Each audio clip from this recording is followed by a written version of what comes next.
الحمدللہ وکفا والصلاة والسلام علی من لا نبی بعدا اما بعد فاعوذ باللہ من الشیطان الرجیم بسم اللہ الرحمن الرحیم ان الصلاة تنہی عن الفحشاء والمنکر قال النبی صلی اللہ علیہ وسلم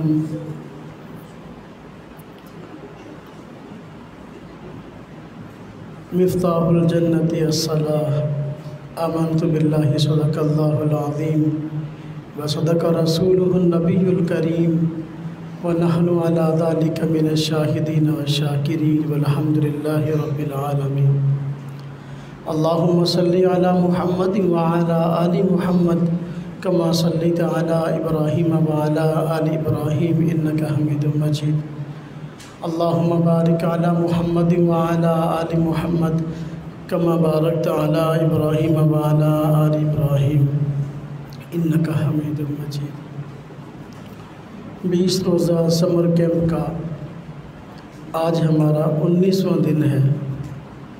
اس کے بعد ایک دن اور ہے تو انشاءاللہ تعالی ہمارا کورس پورا ہو جائے گا۔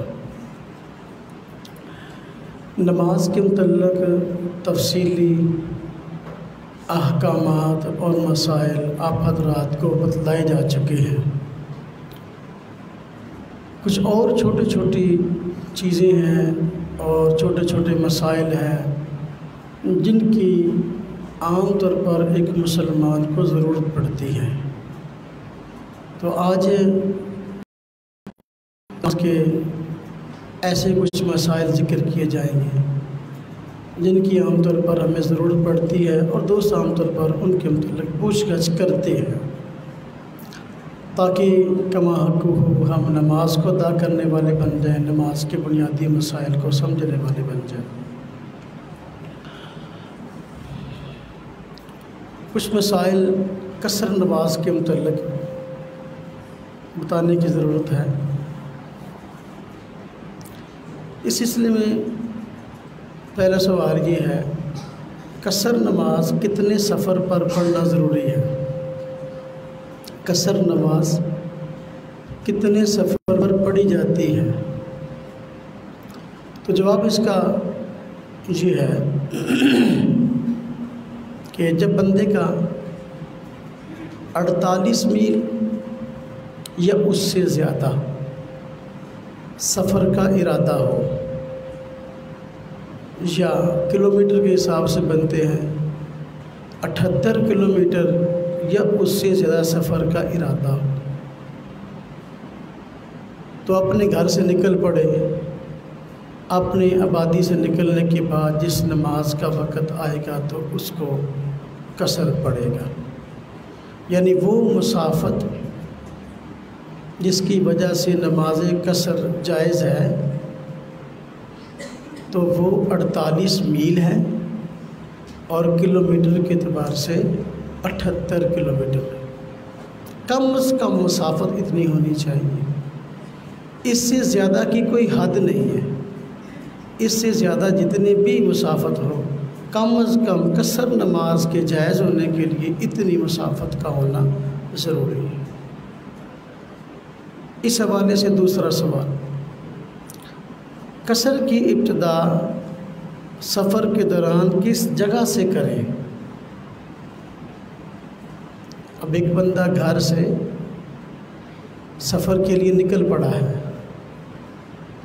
اب کس جگہ سے وہ قصر نماز کی ابتدا کرے، یعنی اس کے لیے قصر نماز پڑھنا جائز ہوگی؟ یہ بڑی اہم بات ہے۔ بعض لوگ یہ سمجھتے ہیں کہ جب 48 کلومیٹر سفر کر لے پھر قصر پڑھنی ہے، ایسا نہیں ہے، بلکہ اپنے علاقے کی آبادی سے بندہ باہر نکل جائے، اپنے علاقے کی آبادی کے آثار ختم ہو جائے، تو اب جس نماز کا وقت بھی آئے گا قصر نماز پڑھیں گے۔ اپنے علاقے کا تعین کیسے کریں؟ کیسے پتہ چلے کہ بھئی اپنا علاقہ ختم ہو گیا، اس کی حدود ختم ہو گئی ہیں اور دوسرا علاقہ شروع ہو گیا؟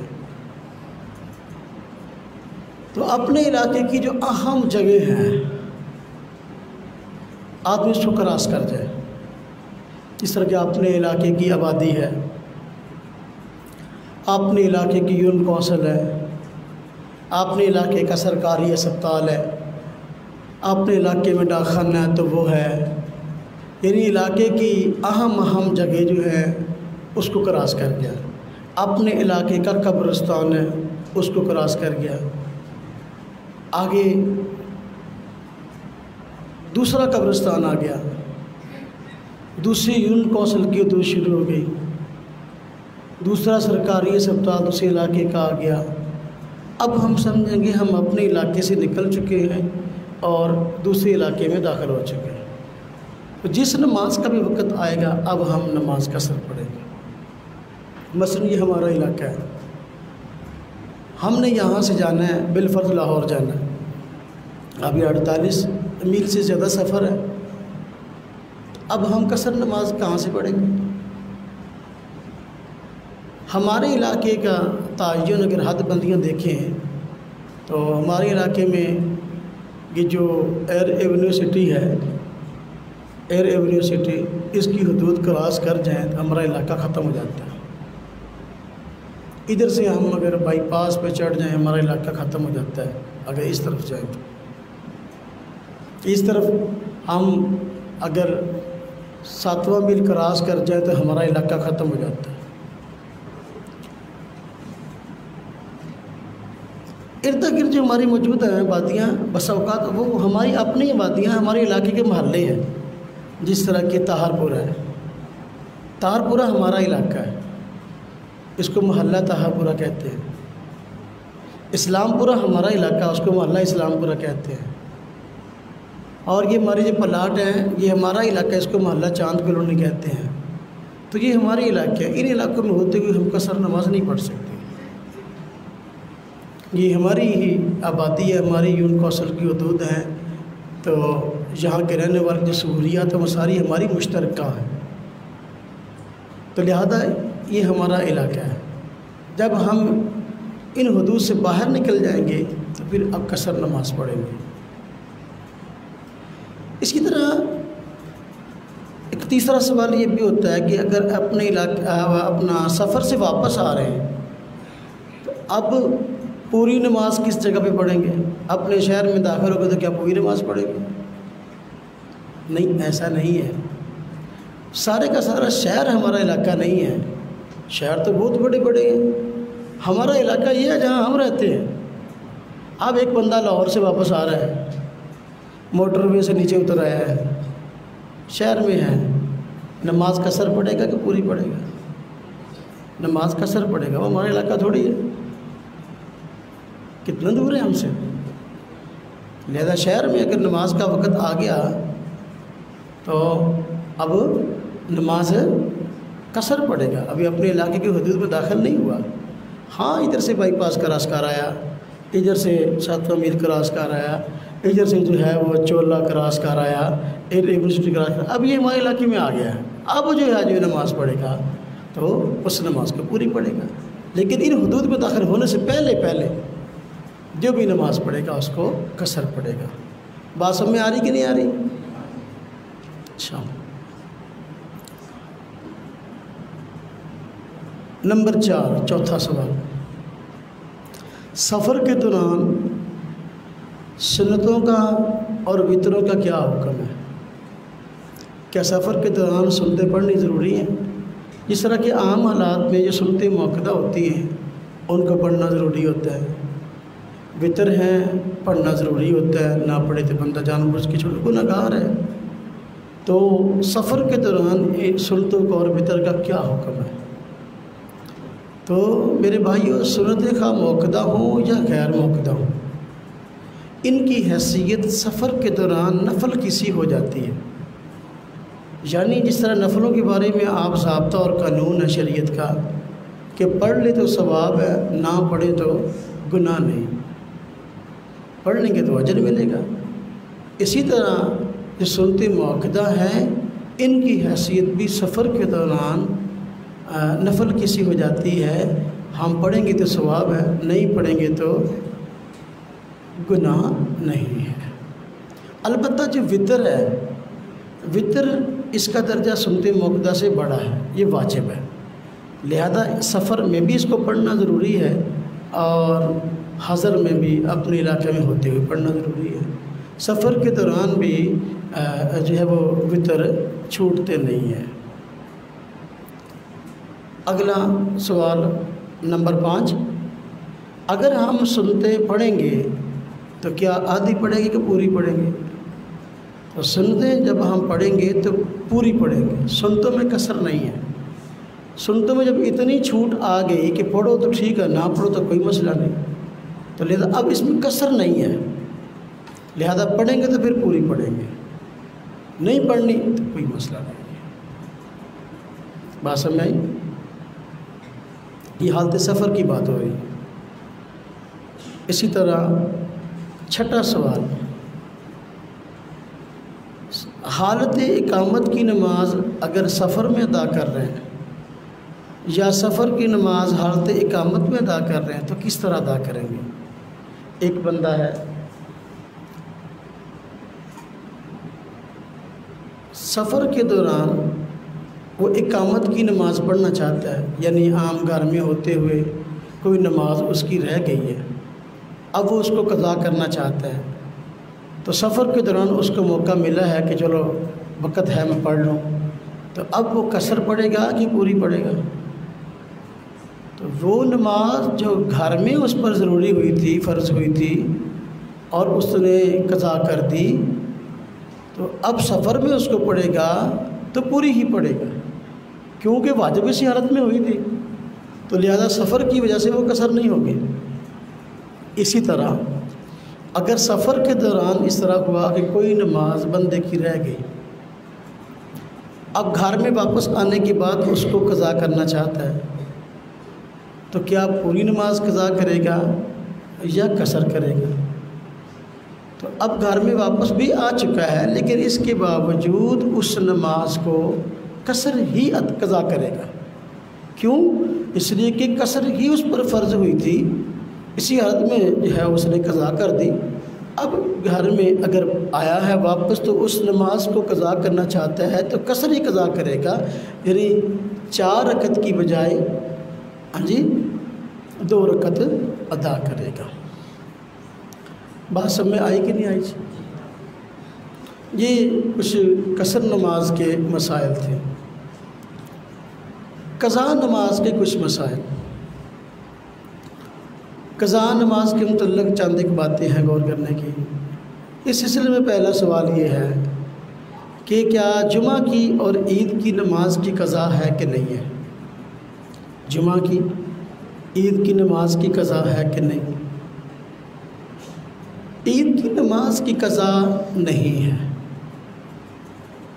اگر کسی بندے کی رہ جاتی ہے، جس طرح کہ عید کے دن بھی کئی لوگ غسل کرتے رہ جاتے ہیں، سال کے بعد عید پڑھنے جانا ہوتا ہے، 2 مرتبہ صرف سال میں 2 مرتبہ صرف نماز کے لیے جانا ہے، وہ بھی بیچاروں کی رہ جاتی ہے اور نہاتی رہ جاتے ہیں۔ ہاں جی، تو کئی لوگ قبرستان میں جانا ضروری سمجھتے ہیں کہ صبح صبح قبرستان سے ضرور ہو کر آنا، عید کی نماز چاہے رہ جائے۔ تو باہر کے اگر کسی سے کوتاہی ہوئی اور عید کی نماز اس کی رہ گئی، اس کی قضا نہیں ہے۔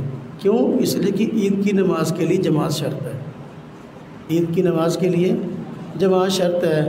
اب اور وہ بہت ساری اور بھی شرائط ہیں، اب یہ اس بیچارے میں نہیں پائی سکتی، اس لیے یہ اکیلا اس کی قضا نہیں کر سکتا، بس توبہ استغفار ہے، قضا نہیں ہے، کیونکہ اس کا کوئی خلیفہ، کوئی نائب ہے نہیں۔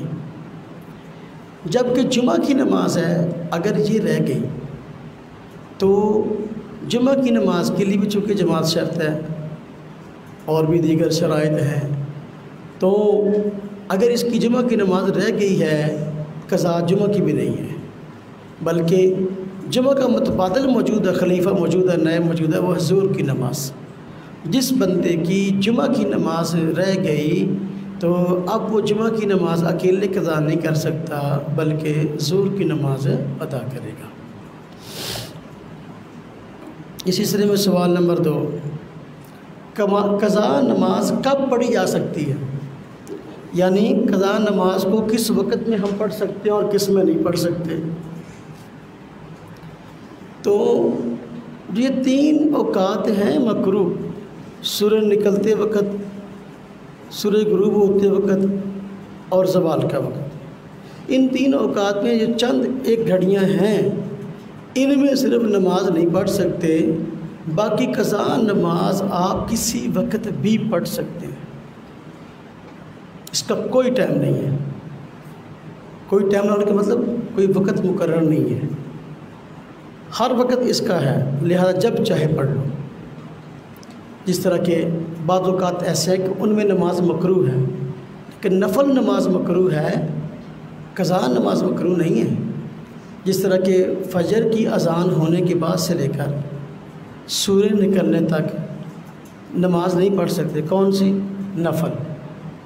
کسی کی قضا رہ گئی ہے تو وہ قضا کر سکتا ہے فجر کی اذان کے بعد فرضوں تک، اور یا فرض پڑھنے کے بعد سورج نکلنے تک اگر قضا نماز رہتی تو قضا نماز پڑھ سکتا ہے۔ اسی طرح عصر کی نماز کے بعد نفل نماز منع ہے، لیکن کسی کی قضا نمازیں ہیں تو ان کو جو ہے وہ پڑھنا چاہے تو ان کو پڑھ سکتا ہے، اس میں کوئی حرج نہیں ہے۔ کسی وقت بھی قضا نماز آپ پڑھ سکتے ہیں۔ اچھا، اس حوالے سے تیسرا سوال، بعض دوست یہ بات پوچھتے ہیں کہ قضا نماز ہر ایک نماز کے ساتھ پڑھی جائے گی یا ایک وقت میں کئی نمازیں پڑھ سکتے ہیں؟ اگرچہ پچھلے جواب میں اس سوال کا ضمن جواب آ گیا، یہ کوئی ضروری نہیں ہے کہ آپ ہر نماز کو قضا کریں اس کی ادا نماز کے ساتھ، یہ ضروری نہیں ہے۔ اگر آپ کرنا چاہتے ہیں تو آپ کر سکتے ہیں، لیکن بہتر یہ ہے کہ اس کا انتظار نہ کریں اگر آپ کے ذمہ نمازیں زیادہ ہیں تو۔ کیوں؟ اس لیے کہ زندگی کا پتہ نہیں ہے کتنی ہے کتنی نہیں۔ ایسا نہ ہو کہ اگلی نماز کا انتظار کرتے رہیں کہ زور زور کے ساتھ ہی پڑھوں گا، اس سے پہلے موت آ جائے اور ذمے میں نماز واجب ہو۔ بات سمجھ میں آئی کہ نہیں آئی جی؟ لہذا قضا نماز کو پڑھنے کا کوئی ٹائم نہیں ہے، جس وقت بندے کو فرصت ہو تو وہ اس کو پڑھ سکتا ہے۔ ہر نماز کے ساتھ اس کی نماز کو، اس جیسی نماز کو ادا کرنا ضروری نہیں ہے۔ بات سمجھ میں آ گئی جی؟ اچھا، اسی طرح ایک سوال ہے چوتھا، اگر کسی بندے کے ذمہ کئی ماہ کی یا کئی سالوں کی نمازیں ہیں، اس نے نہیں پڑھی، تو ان قضا کا کیا حکم ہے؟ یعنی قضا کرنی ہے کہ نہیں کرنی؟ کئی ماہ کی نمازیں رہ گئی، کئی سالوں کی نمازیں رہ گئی۔ جس طرح کہ آج کل ہمارے یہاں صورتحال ہے کہ دین سے دوری ہے، بہت سارے مسلمان سالہ سال کی نمازیں نہیں پڑھتے۔ پھر نصیحت آئی، تبلیغی جماعت کے ساتھ وقت لگ گیا، جماعت آئی، اس نے سمجھایا، ہاں جی، اب نمازی بن گیا۔ اب احساس ہے کہ بھئی جو میں نے اتنے سالوں کی نمازیں نہیں پڑھی، اتنے مہینوں کی نمازیں نہیں پڑھی، تو میں اس کو پڑھوں، تو کیا یہ پڑھنا ضروری ہے کہ نہیں؟ ہاں جی، یہ جو فرقہ غیر مقلدین اور اہل حدیث لوگ ہیں، یہ کہتے ہیں اگر بہت زیادہ تعداد میں نمازیں رہ جائیں، ان کی قضا ضروری نہیں ہے، بلکہ محض توبہ اور استغفار کافی ہے۔ توبہ اور استغفار کافی ہے۔ اب ان نمازوں کی قضا کی ضرورت نہیں ہے، حالانکہ یہ بات قرآن اور سنت کے خلاف ہے۔ اللہ پاک نے فرمایا اقیم الصلاۃ لذکری، نماز قائم کرو یاد آنے کے وقت، جب یاد آ گیا اب پڑھو۔ عجیب مسئلہ یہ ہے کہ وہ حضرات کہتے ہیں اگر بھول کر نماز چھوٹ جائے تو اس کی قضا ضروری ہے، جان بوجھ کر چھوڑ دو تو قضا نہیں ہے۔ بھول کر نماز چھوٹ گئی تو اس کی قضا نہیں، اس کی قضا ہے، اور جان بوجھ کر اگر کئی نمازیں چھوڑ دی کئی ماہ کی، اب قضا نہیں ہے، حالانکہ بھول چوک تو معاف ہوتی ہے۔ تو اگر تم کہتے ہو بھول چوک جو ہے نا، پھر تمہارے کہنے کے مطابق تو معاف ہونی چاہیے، ہاں جان بوجھ والی معاف نہیں ہونی چاہیے۔ ایک حدیث پاک میں ہے مطلب بھول بھی جائے تو قضا ضروری ہے، جب بھول کر جانے کی صورت میں قضا ضروری ہے تو پھر جان بوجھ کر نمازیں چھوڑی ہیں، اس کی قضا کیوں ضروری نہیں ہے؟ ایک بندہ مجھے کہنے لگا کہ جو جان بوجھ کر نمازیں کئی سالوں کی کئی ماہ کی چھوڑی ہیں ان کی قضا اس لیے ضروری نہیں ہے کہ جان بوجھ کر بندہ نماز چھوڑے تو اسلام سے نکل جاتا ہے۔ وہ جو کرنا جان بوجھ کر بندہ نماز چھوڑے تو اسلام سے نکل جاتا ہے، کافر ہو جاتا ہے۔ اب توبہ استغفار ہے اس پہ، توبہ استغفار کر لے تو توبہ کی وجہ سے سارے گناہ معاف ہو جاتے ہیں۔ لہذا اب اللہ آپ کا بھلا کرے، اس لیے جب توبہ کر لے گا تو اب جو نمازیں آ رہی ہیں اس کو تو پڑھے گا، پچھلی نمازیں جو اس کی کئی ماہ کی رہ گی اس کو قضا کرنے کی ضرورت نہیں۔ میں نے کہا پہلے تو اس فتویٰ کا جزا لینے کی ضرورت ہے کہ آیا کوئی بندہ جان بوجھ کے نماز چھوڑتا ہے کافر ہوتا ہے کہ نہیں ہوتا؟ بنیاد تو یہ چیز ہے نا، کافر ہوتا ہے کہ نہیں ہوتا؟ میرے بھائیوں، جو بندہ جان بوجھ کے نماز چھوڑے گناہ کبیرہ ہے، یہ کفر نہیں ہے۔ کفر تب بنے گا جب وہ بندہ اپنے ذمہ نماز کو فرض ہی نہ سمجھے۔ لیکن ہم یہاں اس بندے کے بارے میں بات کر رہے ہیں جو مسلمان ہے، نماز کو فرض سمجھتا ہے لیکن سستی کی وجہ سے اس نے کئی ماہ نمازیں نہیں پڑھی۔ اب اس کا مسئلہ ہے، فرض تو یہ سمجھتا ہے نا، فرض کا منکر کافر ہوتا ہے لیکن سستی کی وجہ سے فرض کو چھوڑ دے گناہ کبیرہ ہے۔ لیکن نماز کو چھوڑنا گناہ کبیرہ تو ہے، کفر نہیں ہے۔ جب کفر نہیں ہے تو بنیاد ہی غلط ہوگی تمہاری۔ تم کہتے ہو کہ نہیں جی اب کلمہ پڑھ کے دوبارہ مسلمان ہو جائے، اب توبہ کر کے مسلمان ہو جائے۔ اچھا جب اس نے یہ بات کی، میں نے یہ بات کی، میں نے کہا دیکھو یہ کفر نہیں ہے بلکہ گناہ کبیرہ ہے۔ اگر یہ کفر ہے تو جو بندہ شادی شدہ ہے ایک نماز چھوڑتا ہے دار اسلام سے نکل، اسے بیوی سے نکاح ٹوٹ جائے گا، بیوی سے نکاح ٹوٹ جائے گا۔ اب اگر اس سے مباشرت کرتا ہے اولاد ہوگی تو اولاد نہیں ولد زنا ہوگی۔ کتنے غیر مقلد ایسے ہیں جو ہاں جی جن کی بیٹیاں ایسے لوگوں کے نکاح میں ہیں جو بے نمازی ہیں۔ نکاح کیسے ہے؟ وہ اولاد جو ہے اس کے بارے میں کیا کہتے ہو؟ اس لیے عملاً تم یہ بات نہیں سمجھتے، نظریتاً یہ بات رکھتے ہو۔ نظریہ یہ ہے کہ جان بوجھ کے نماز چھوڑنا کفر ہے، جبکہ بیٹی ایسے شخص سے نکاحی ہے جو بے نمازی ہے۔ تو قول فعل میں تضاد ہے۔ کہتا ہے یہ نماز چھوڑنا کفر ہے، میں نے کہا بالکل، یہ آخر کار بندے کو کفر تک لے جاتا ہے۔ تو باہر کا کفر دونہ کفر ہے، کفران نعمت ہے اس کے کئی علم جوابات جو میں چونکہ مسئلہ عوام کے لیے نا، تو میں نے کہا اچھا ایک بندہ جان بوجھ کے نماز چھوڑتا ہے یہ کفر ہے، اس کے مسلمان ہونے کی کیا صورت ہے؟ کہتا جی کلمہ پڑھ لیں۔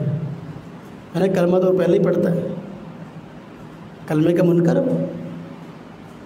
جو بندہ مسلمان ہے سستی کی وجہ سے نماز چھوڑ رہا ہے، یہ سمجھتا ہے کہ مسلمان پہ نماز ضروری ہے، سستی کی وجہ سے نماز چھوڑ رہا ہے جان بوجھ کے۔ اب اگر یہ کفر ہے اس کے اسلام پہ آنے کی صورت کیا ہے؟ میں نے اس سے پوچھا، کہتا ہے جی وہ کلمہ پڑھ لے۔ میں کلمہ تو پہلے ہی پڑھتا ہے، کلمے کا تو منکر ہی نہیں ہے۔ کلمے کا منکر ہو تو پھر اس کو کلمہ پڑھائے نا، وہ تو سستی کی وجہ سے نماز کا جو ہے وہ نماز چھوڑ رہا ہے۔ لہذا اب اس کو آپ کلمہ پڑھا رہے ہیں جو کلمہ پہلے پڑھتا ہے۔ معلوم ہو آپ کا فتویٰ عقل کی روشنی میں، عرف کی روشنی میں، قرآن و سنت کی روشنی میں غلط ہے۔ جان بوجھ کر کسی بندے نے نمازیں چھوڑ دو، جو کرے ذرا، کسی بندے نے جان بوجھ کر نمازیں چھوڑ دیں، چونکہ گناہ کبیرہ ہے، گناہ کبیرہ سے توبہ ضروری ہے، لیکن باہر کیف توبہ کرنے سے نمازیں معاف نہیں ہو جائیں گی، نمازیں اپنی جگہ ضروری رہیں گی اور اس کو ان نمازوں کو پڑھنا پڑے گا۔ نمازوں سے اس کی جان چھوٹنے والی نہیں ہے۔ میں نے کہا پھر تو اگر یہ مسئلہ ہے جس طرح آپ کہتے ہو کہ نماز چھوڑنا کفر ہے اور اس کا حال یہ کہ بندے نے کئی ماہ نمازیں چھوڑی توبہ کر لے، پڑھنے کی ضرورت نہیں، میں کہا پھر آپ کو مسجدیں بنانے کی ضرورت ہی نہیں ہے۔ آپ کے بندے نمازیں جان بوجھ کے چھوڑتے رہے توبہ کرتے رہیں، ہاں جی تو بس ٹھیک ہے، توبہ کرنے سے سارے گناہ معاف ہو جاتے ہیں نا۔ نمازیں چھوڑتے رہیں اور پھر توبہ کرتے رہیں، مسجد میں آنے کی ضرورت کیا ہے؟ بندہ کہے گا یار نماز پڑھنی، کوئی بندہ عام ہے وہ کہے گا بھائی یار نماز پڑھنی مشکل ہے یا توبہ کرنی مشکل ہے؟ نماز پڑھنی مشکل ہے، وضو کر کے سردی گرمی میں جانا یہ مشکل کام ہے، توبہ کے لیے تو بہت 1 منٹ لگتا ہے، اللہ سے شرمندہ یا اللہ میں غلطی کا اندازہ نہیں کرتا۔ اب یہ کام سستی کی ساتھ ہے، لیکن جو نماز قضا کری وہ اللہ کا حکم ہے، اور یہ نماز فرض ہے، اور فرض بندے کے ذمہ قرض ہوتا ہے، اور قرض کو ادا کرنا ضروری ہوتا ہے، بندہ لیٹ بھی ہو جائے پھر بھی۔ ایک بندے نے دوسرے بندے سے پیسے لیے اور کہا کہ بھائی میں آپ کو پیسے 1 ماہ تک لوٹا دوں گا۔ اب چاہیے تو یہ اخلاق کا تقاضا تو یہ کہ 1 ماہ کے بعد پیسے لوٹا دے، لیکن 1 ماہ آیا، اب اس کے پاس گنجائش نہ بنے اور پیسے نہیں دے رہا، تو اب کیا پیسے اس سے معاف ہو جائیں گے؟ نہیں، بلکہ ذمہ میں باقی رہیں گے نا جی۔ تو اسی طرح نماز جو ہے فرض ہے، لیکن اس نے سستی کی، اس وقت ادا کرنا ضروری تھا۔ اب اس سستی پر، اس لیٹ کرنے پر، اس قضا کرنے پر یہ توبہ استغفار ہے، لیکن اس توبہ استغفار سے نماز معاف نہیں ہو جائے گی، نماز پڑھنی ضروری ہے۔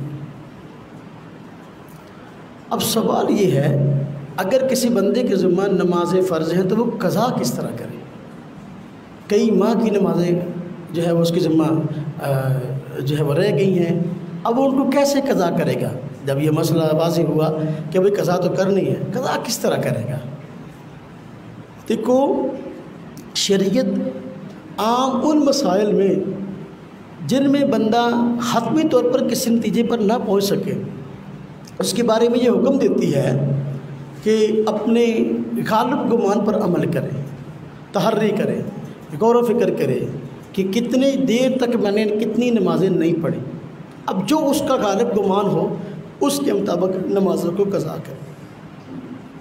اگرچہ 100% تو اس کو یقین تو نہیں ہو سکتا کہ میری اتنی نمازیں رہیں گی، جب کئی ماہ کی رہ گئی ہیں، جب کئی سالوں کی رہ گئی ہیں۔ بس اوقات ایسا بھی ہوتا ہے کہ بندے نے کچھ پڑھی ہیں اور کچھ نہیں بھی پڑھی، تو ایسے موقع پر غالب گمان پر عمل کرتے ہوئے اپنی نمازوں کو قضا کر لیں۔ اب اس کا ایک بڑا آسان طریقہ ہے، ایک بندہ اس نے بالفرض 1 سال کی نمازیں نہیں پڑھی، تو نمازیں کیسے قضا کرے گا؟ نمازیں قضا کرنے کے لیے ایک چھوٹی سی ڈائری لے لیں، اس پہ حساب و کتاب ہو کتنی قضا کرنے کتنی رہ گئی ہے۔ چھوٹی سی ڈائری لے لیں، ڈائری پر تاریخ لکھی ہوتی ہے نا، ہاں جی، مہینے لکھے ہوتے ہیں، جنوری ہے، یہ فروری ہے، یہ مارچ ہے، یہ اپریل ہے، یہ مئی ہے، جون، جولائی، اگست، ستمبر، اکتوبر، سارے مہینے لکھے ہوتے ہیں۔ اب ہر مہینے کی ہر تاریخ پر 5 نمازوں کے نام لکھ لیں بالفرض۔ 1 جنوری کی 5 نمازیں، 1 جنوری والا صفحہ کھولا، اس پہ 5 نمازوں کے نام لکھ لی، فجر، ظہر، عصر، مغرب، عشاء۔ 2 جنوری والی نماز پہ اپنا تاریخ پہ نمازوں کے نام لکھ لیے، فجر، ظہر، مغرب، عشاء، 5۔ اس طرح سب پہ اس طرح لکھیں۔ اب جو نمازیں پڑھتا جائے، ڈائری اپنے جیب میں ہو، پینسل اپنے جیب میں ہو، اس پہ گڈ لگاتا جائے، very good, very good, very good, سمجھ آئی؟ اپنے آپ کو شاباش دیتا جائے، شاباش میں نے یہ بھی پڑھ لی، یہ بھی پڑھ لی، ہاں جی۔ تو ڈائری اپنی جیب میں رکھے، نمازیں پڑھتا جائے اور اس پہ ٹک لگاتا جائے۔ اب اس سے اس کو یاد بھی رہے گا میں نے اتنی نمازیں پڑھ لی، اور یہ بھی یاد رہے گا میں نے ابھی اتنی نمازیں اپنے غالب گمان کے مطابق نہیں پڑھی، میں نے پڑھنی ہے۔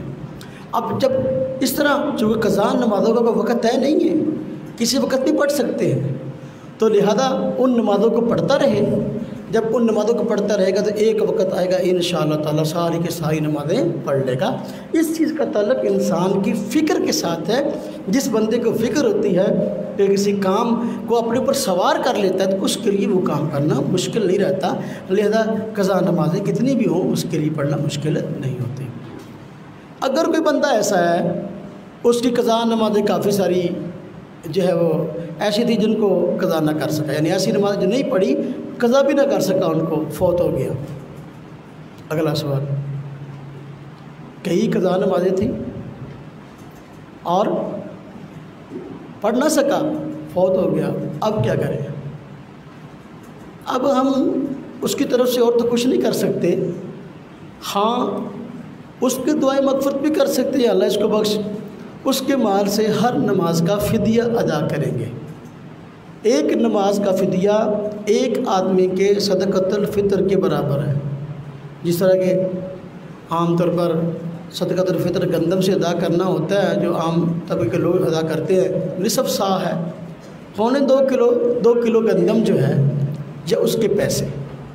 اب یہ ایک نماز کا فدیہ ہے، جتنی نمازیں رہ گئی ہیں اتنے فدیہ اکٹھے کر لیے جائیں، اس کے مال سے اتنی نمازوں کا فدیہ ادا کر دی جائے۔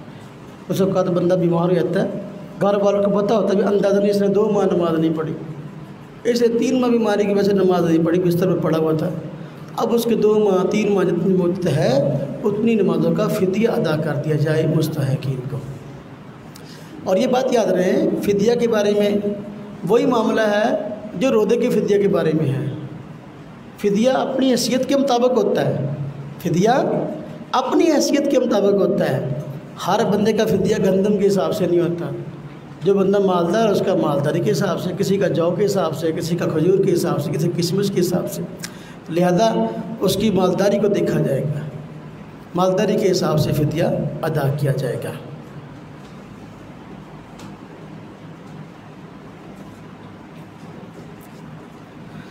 نماز میں آگے شامل ہونے کے مسائل، کچھ مسائل ایسے ہیں کہ نماز میں شامل ہوتے وقت پیش آتے ہیں اور بندے کو ان کے سمجھنے کی ضرورت ہے۔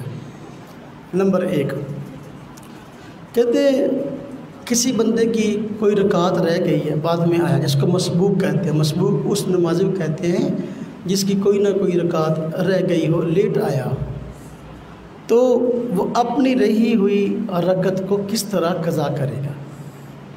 اپنی رہی ہوئی رکعت کو کس طرح قضا کرے گا؟ مسبوق بندہ جس کی رکعت رہ گئی، 1 رہ گئی، 2 رہ گئی، کس طرح قضا کرے گا؟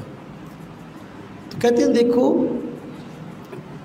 مثلا اس کی 1 رکعت رہی، دوسری میں آ کے شامل ہو گیا، جب امام سلام پھیرے گا تو اس وقت یہ کھڑا ہو جائے گا، امام جب دوسرا سلام پھیر رہا تو اس وقت یہ کھڑا ہو جائے، دوسرا سلام پھیر رہا اس وقت کھڑا ہونا، جب پہلا سلام پھیر رہا اس وقت نہیں کھڑا ہونا۔ کیوں؟ اس لیے کہ ہو سکتا ہے کہ وہ سجدہ صاف کرنا چاہتا ہو بیچارہ، جب سلام دوسرا پھیرے گا یقین ہو جائے گا کہ یہ سلام سجدہ صاف والا نہیں ہے، یہ نماز والا، نماز سے نکلنے والا ہے، کھڑا ہو جائے گا، کھڑا ہو اللہ اکبر کہہ کہ اب سلام پڑھے گا، پھر الحمد شریف پڑھے گا پہلی رکعت میں، اور اس کے بعد والی سورت پڑھے گا، پھر رکوع اور اس کی تسبیحاں، سجدہ، تسبیحاں۔ ہاں جی، اگر 1 رکعت رہی ہے تو سجدہ کرنے کے بعد اب قاعدے میں بیٹھ جائے گا، اتحیات پڑھے گا، درود شریف پڑھے گا، رب جعلنی پڑھے گا، سلام پھیر دے گا۔ اگر اس کی رکعتیں 2 رہی ہیں تو اب یہ کھڑا ہوگا تو پہلی رکعت میں الحمد شریف، پہلی رکعت میں ثنا، پھر الحمد شریف، پھر بعد والی صورت، پھر رکوع اور تسبیحاں، سجدہ اور تسبیحاں، پھر دوسرے سجدے سے سر اٹھا کے کھڑا ہو جائے گا، پھر دوسری رکعت جو ہے نا وہ کھڑے ہو کر پوری کرے گا، الحمد شریف پڑھے گا بسم اللہ پڑھ کے، پھر بعد والی صورت پڑھے گا، پھر رکوع اور سجدہ ان کی تسبیحاں، اور پھر قاعدہ اتحیات، درود شریف، رب جعلنی پڑھ کے سلام پھیر دے گا۔ ہاں جی، اگر اس کی 3 رکعتیں رہی ہیں تو 3 رکعتوں میں یہی ہوگا کہ اب دوسری کے بعد اس نے جو ہے وہ قاعدہ کرنا ہے، لیکن اب اتحیات پڑھ کے درود شریف پڑھنے سے پہلے کھڑا ہو جائے گا، اب تیسری رکعت پڑھے گا، پھر اس میں بھی قاعدہ کرے گا، اس میں بھی قاعدہ کرے گا۔ اب اس صورت میں قاعدے بسا اوقات 1 سے زیادہ ہو جاتے ہیں، بندہ کہنا وہ 4 رکعت کے اندر قاعدے 2 ہوتے ہیں، 4 رکعت میں قاعدے 2 ہوتے ہیں، بسا اوقات قاعدے بڑھ جاتے ہیں امام کے ساتھ اقتدا کی وجہ سے۔ اصل میں جو 2 ہی ہیں، اگر امام صاحب اقتدا کی وجہ سے قاعدے آپ کے بڑھ گئے ہیں اس میں کوئی پریشانی والی بات نہیں ہے، نماز آپ کی ہو جائے گی۔ اس لیے کہ امام کی اقتدا بھی واجب ہے، امام کی اقتدا بھی واجب ہے۔ جس طرح کہ دیکھیں ایک بندہ ہے، دوسرا سوال اس کو بنا لیتے ہیں، 2 رکعتیں اس کی رہ گئی تو امام کے ساتھ قاعدہ میں درود شریف اور رب جعلنی پڑھے یا نہ پڑھے؟ ایک بندہ جب آیا تو تیسری اور چوتھی رکعت امام کے ساتھ اس نے پڑھی ہے، پہلی 2 رکعتیں اس نے نہیں پڑھی۔ اب جب وہ اتحیات میں بیٹھے گا، قعدے میں بیٹھے گا دوسری رکعت کے بعد، اس کا پہلا قعدہ ہوگا اور اس کے امام کا دوسرا قعدہ ہوگا۔ اب اس کا قعدہ پہلا ہے، اس کا تقاضا یہ ہے کہ صرف اتحیات پڑھے۔ اس کا تقاضا کیا ہے؟ جب قعدہ پہلا ہے تو صرف اتحیات پڑھے، درود شریف رب جامع نہ پڑھے۔ لیکن چونکہ امام کے پیچھے ہے، اس کے امام نے جو ہے وہ درود شریف پڑھنا، رب جامع نہیں پڑھنا، کیونکہ اس کی چوتھی رکعت ہے۔ اب یہ کیا کریں؟ تو اس صورت کے اندر امام کی ابتدا میں درود شریف رب جامع نہیں پڑھ لے گا، اگرچہ اس کی ابھی رکعتیں 2 ہوئی ہیں۔ اب یہاں کیوں پڑھ رہا ہے؟ اور اس کی وجہ سے کیا صحابی واجب نہیں ہوگا؟ اس وجہ سے کہ امام کی ابتدا واجب ہے، امام کی ابتدا کی وجہ سے امام پڑھ رہا ہے، لہذا یہ بھی پڑھ لے گا، کوئی حرج نہیں، اس پہ سے کیا صحابی واجب نہیں ہوگا۔ بات سمجھ میں آئی کہ نہیں آئی؟ اس حوالے سے تیسرا سوال، جو رکعت امام کے ساتھ ادا کی وہ پہلی رکعت تھی؟ ہاں جی، جو رکعت امام کے ساتھ ادا کی ہیں وہ پہلی رکعت تھی یا مسبوق پہلی رکعت کھڑے ہو کر پڑھے گا؟ یعنی دیکھو نا، ایک بندہ بعد میں آیا 2 رکعتیں ہونے کے بعد، 3 رکعتیں ہونے کے بعد، اب جو رکعتیں رہ گئی ہیں، ہاں جی، وہ کون سی رہی ہیں؟ جو اس نے امام کے ساتھ پڑھی ہیں تو وہ کون سی ہیں؟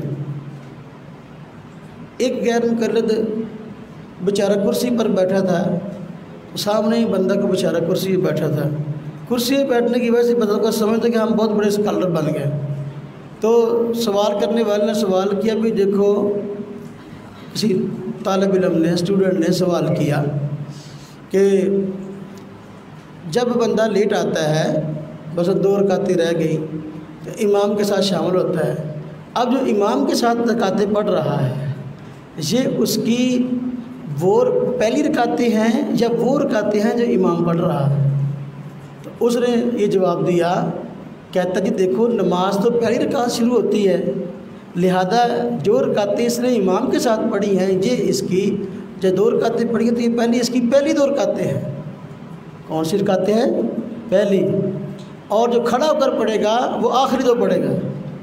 ہاں جی، اسے کہتے ہیں الٹی کھوپڑی، اسے کہتے ہیں وہ دیکھو یہ تو سیدھی سیدھی امام کے ساتھ مخالفت ہے، سیدھی سیدھی امام کے ساتھ مخالفت ہے کہ آپ کا امام پڑھ رہا ہے 3ری رکعت اور آپ پڑھ رہے ہیں پہلی رکعت، آپ کا امام پڑھ رہا ہے 4تھی رکعت اور آپ پڑھ رہے ہیں 2ری رکعت۔ بھائی انما جعل الامام لیؤتم بہ کا مطلب کیا ہے؟ حضور نبی پاک صلی اللہ علیہ وسلم نے شاہ فرمایا امام اس لیے بنایا جاتا ہے کہ اس کی ابتدا کی جائے۔ اب ابتدا کیا ہے کہ وہ رکعت پڑھ رہا ہے 3ری اور ہم شروع کریں پہلی، یہ ابتدا ہے واجب ہے۔ چونکہ غیر مقلد بیچارے ہمیشہ سے ہی بد اعتماد رہتے ہیں، دوسروں کے متعلق بدگمان رہتے ہیں اور الٹا ہی چلنے کے عادی ہیں، تو اس لیے جو ہے اس نے اپنی سمجھ کے مطابق الٹا ہی جواب دیا اور کہا کہ یہ 3ری اور 4تھی رکعت جو امام کی ہے اس کی ہوگی پہلی اور 2ری۔ اب اس نے عذر یہ پیش کیا، یا دلیل تو بنتی نہیں ہے، اس نے کہا کہ دیکھو جی اگر بندہ جو بعد میں آیا جس کی 2 رکعتیں رہ گئی ہیں وہ 3ری اور 4تھی رکعت پڑھے گا امام کے ساتھ ہے تو اس کی رکعتیں الٹ ہو جائیں گی۔ حالانکہ جب بندہ نماز شروع کرتا ہے تو پہلی رکعت ہوتی ہے، پھر 2ری ہوتی ہے، پھر 3ری 4تھی ہے، تو پہلے 3ری 4تھی پڑھ رہا ہے، پھر اول 2 پڑھ رہا ہے، تو کہتا ہے دیکھو اس وجہ سے اس کی پہلی ہوگی کہ نماز الٹ نہیں پڑھی جاتی ہے بلکہ سیدھی پڑھی جاتی ہے۔ یہ بات اپنی جگہ ٹھیک ہے، لیکن یہ مسئلہ اس وقت ہے جب بندہ امام کے ساتھ شروع میں شریک ہو، جب بندہ اکیلا نماز پڑھ رہا ہو۔ لیکن اگر بندہ جماعت کے ساتھ شریک ہو رہا ہے اور لیٹ آیا ہے، اب اس کے لیے اپنی 2 رکعتیں الگ پڑھنا ممکن نہیں ہے، اپنی الگ رکعتیں پڑھنا اپنی 2 رکعتیں پڑھنا الگ ممکن نہیں ہے، امام کے ساتھ بھی ممکن نہیں ہے۔ الگ پڑھے گا، آدھی نماز امام کے ساتھ شمار ہوگی، آدھی امام سے ہٹ کر طریقہ بھی نہیں ہے۔ حضور نبی پاک صلی اللہ علیہ وسلم کا بتایا وہ طریقہ یہ ہے کہ آؤ امام کے ساتھ شریک ہو جاؤ، جو نماز رہ گئی وہ کھڑے ہو کر پڑھو۔ اب اگر رہی ہوئی نماز بندہ پہلے پڑھنا شروع کر دے تو یہ سنت کی مخالفت ہے۔ اور نمبر 2، اب اگر دوسرا کام کرتا ہے کہ امام تیسری پڑھ رہا ہے، یہ پہلی پڑھ رہا ہے اس کے ساتھ جماعت کے ساتھ، تو یہ اس کی سیدھی سیدھی امام کی مخالفت ہے، جبکہ امام اس لیے بنایا جاتا ہے کہ اس کی اقتدا کی جائے۔ بہرکیف سمجھانے کا مقصد یہ کہ ایک بندہ اگر لیٹ آیا ہے اور 2 رکعتیں ہو چکی ہیں، تو اب اس صورت کے اندر جو 2 رکعتیں ہو چکی ہیں ان کو بعد والا جو پہلی رکعتیں ہوں گی اس کی وہ کھڑے ہو کر پڑھے گا اس کو، اس لیے کہ اس کی یہی 2 پہلی امام کی پہلی 2 اس نے پڑھ لی، اس کی قضا ہو گئی، یہ کھڑے ہو کر پڑھے گا۔ جو اب امام پڑھ رہا ہے اس کے ساتھ شریک ہوگا، امام کی قضا کا یہی مطلب ہے، لہذا جو امام کے ساتھ پڑھے گا وہ تیسری اور چوتھی ہوگی، پہلی اور دوسری نہیں ہوگی۔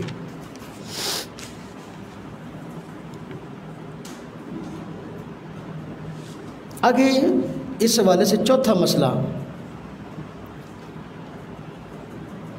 مسبوق کی رکعت کب شمار ہوگی، یعنی مقتدی کی رکعت کب شمار ہوگی؟ مسبوق جو بندہ لیٹ آیا ہے اور جب آیا تو امام کچھ نہ کچھ جو ہے نماز پڑھ چکا تھا، اب کب سمجھیں گے کہ اس بندے کی یہ رکعت جس میں شامل ہوا امام کے ساتھ، یہ رکعت اس کی ہو گئی ہے اور یہ رکعت اس کی نہیں ہوئی؟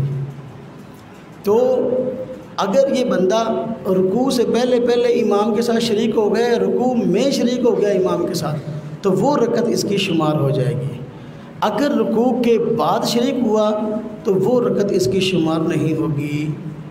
اس کا ثبوت کئی احادیث سے ہے، حضور نبی پاک صلی اللہ علیہ وسلم کا فرمان بھی ہے، جس بندے نے امام کو رکوع میں پڑھ لیا اس نے رکعت کو پا لیا۔ جس طرح بخاری شریف میں روایت ہے ابو بکر رضی اللہ عنہ کی کہ وہ رکوع میں آ کر شامل ہوئے اور حضور نبی پاک صلی اللہ علیہ وسلم نے ان کو رکعت دہرانے کا حکم نہیں دیا۔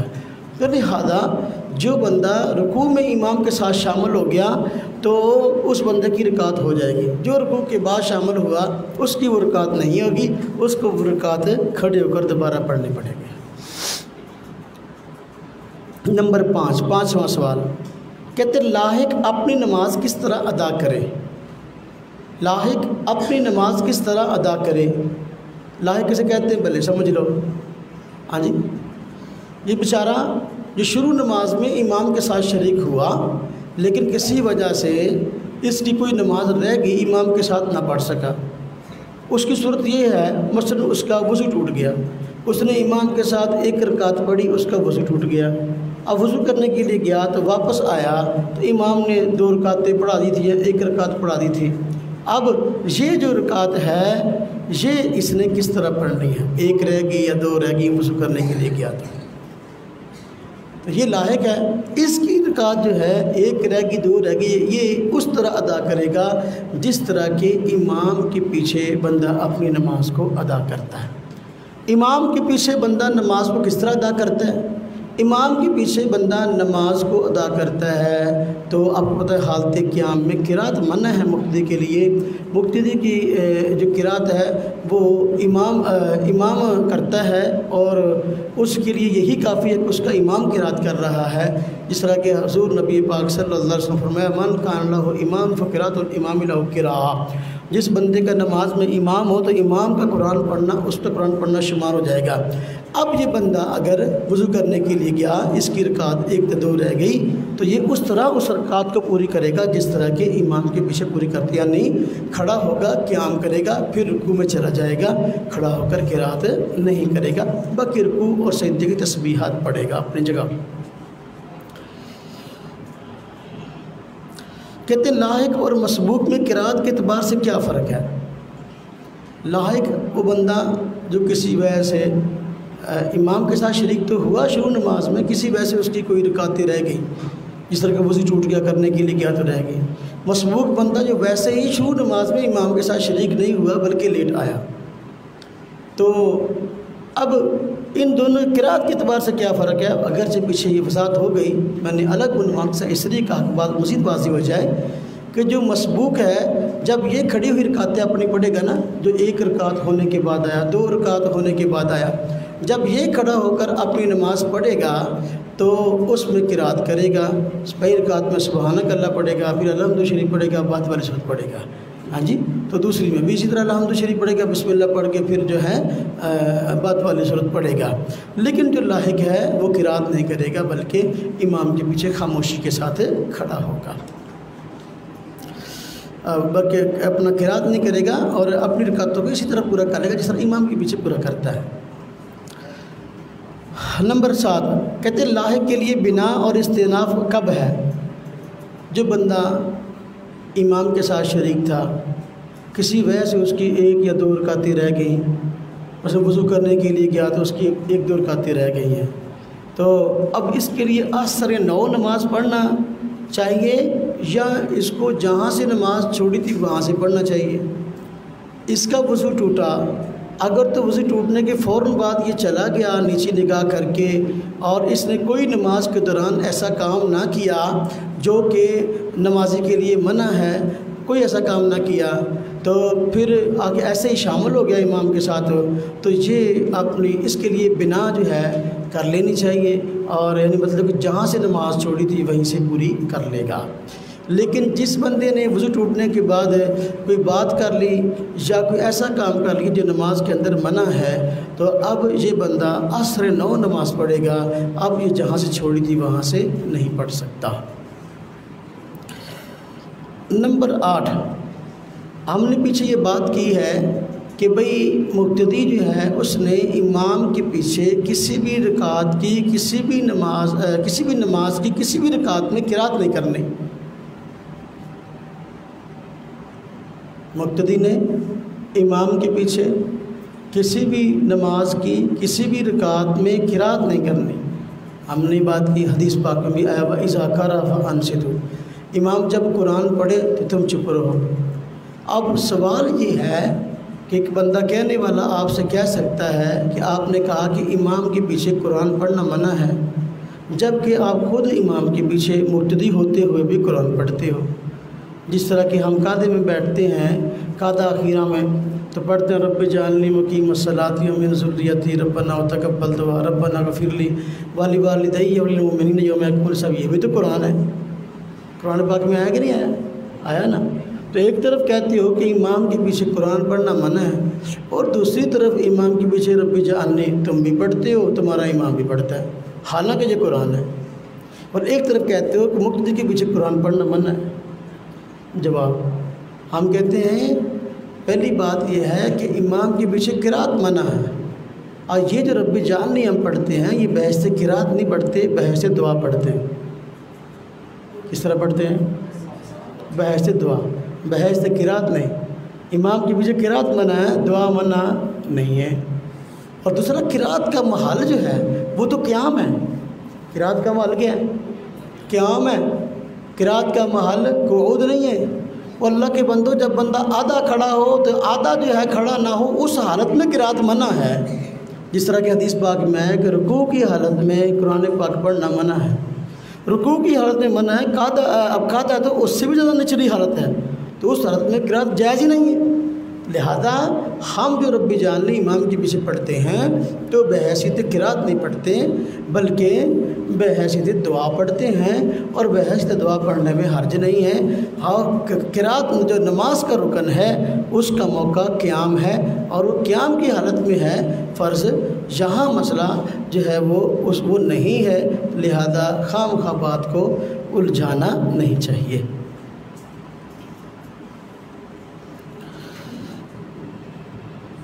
گرمی زیادہ ہے میں سمجھتا ہوں، میں نے بھی آج تک اتنے ٹیشو استعمال نہیں جتنے آج کر رہا ہوں، میں سمجھتا ہوں، لیکن چلو آخری دن ہے، کل کو آخری دن ہے، آج 19واں دن ہے، مسئلے سن لیں، زندگی میں آپ کے کام آئیں گے۔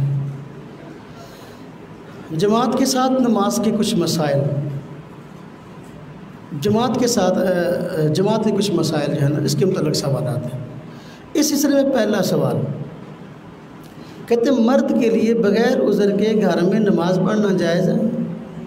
یعنی یہ جائز ہے، عذر کوئی نہیں ہے، گھر میں بلا وجہ بندہ گھر میں نماز پڑھ لے، نہیں یہ جائز نہیں ہے۔ بغیر عذر کے مرد کے لیے گھر میں نماز پڑھنا جائز نہیں، بلکہ مرد کے لیے جماعت کے ساتھ نماز پڑھنا واجب ہے۔ اگر ایک بندہ جان بوجھ کر گھر میں نماز پڑھتا ہے بغیر عذر کے تو وہ گناہ گار ہے۔ حضور نبی پاک صلی اللہ علیہ وسلم نے اس پہ ناراضگی کا اظہار فرمایا۔ ایک دن آپ عشاء کی نماز سے فارغ ہوئے تو آپ نے محسوس کیا بھی کچھ لوگ ایسے ہیں جو نماز کے نہیں آتے، جس طرح کہ منافقین کی عادت تھی کہ وہ رات کی نمازوں میں نہیں آتے تھے. ہاں جی، تو آپ نے فرمایا کہ میرا جی چاہتا ہے کہ جو گھر میں نماز پڑھ لیتے ہیں، ہاں جی، ان کے جو ہے میں گھروں کو جلا دوں. بچوں اور عورتوں کا مجھے خوف نہ ہوتا، میں ان کے گھروں کو جلا دیتا. لہذا بغیر عذر کے گھر کے اندر نماز پڑھنا مرد کے لیے جائز نہیں ہے. اچھا، دوسرا مسئلہ، خواتین کے لیے مسجد میں نماز کے لیے آنے کا کیا حکم ہے؟ کیا خواتین کے لیے بھی مسجد میں آ کے نماز پڑھنا ضروری ہے اس طرح مرد کے لیے حکم ہے؟ نہیں، ایسا نہیں ہے. اب بندہ کہتا ہے کہ بھئی اس سلسلے میں دیکھو حضور نبی پاک صلی اللہ علیہ وسلم کے دور میں تو خواتین مسجد میں نماز کے لیے آیا کرتی تھی. جب آپ صلی اللہ علیہ وسلم کے دور میں حدیث میں آتا ہے خواتین نماز کے لیے آیا کرتی تھی. ہاں جی، تو پھر اب کیوں نہیں؟ ہم کہتے ہیں مسئلے کی نوعیت کو سمجھو. حضور نبی پاک صلی اللہ علیہ وسلم نے خواتین کو اس دور میں بھی گھر کے اندر نماز پڑھنے کو افضل بتایا تھا.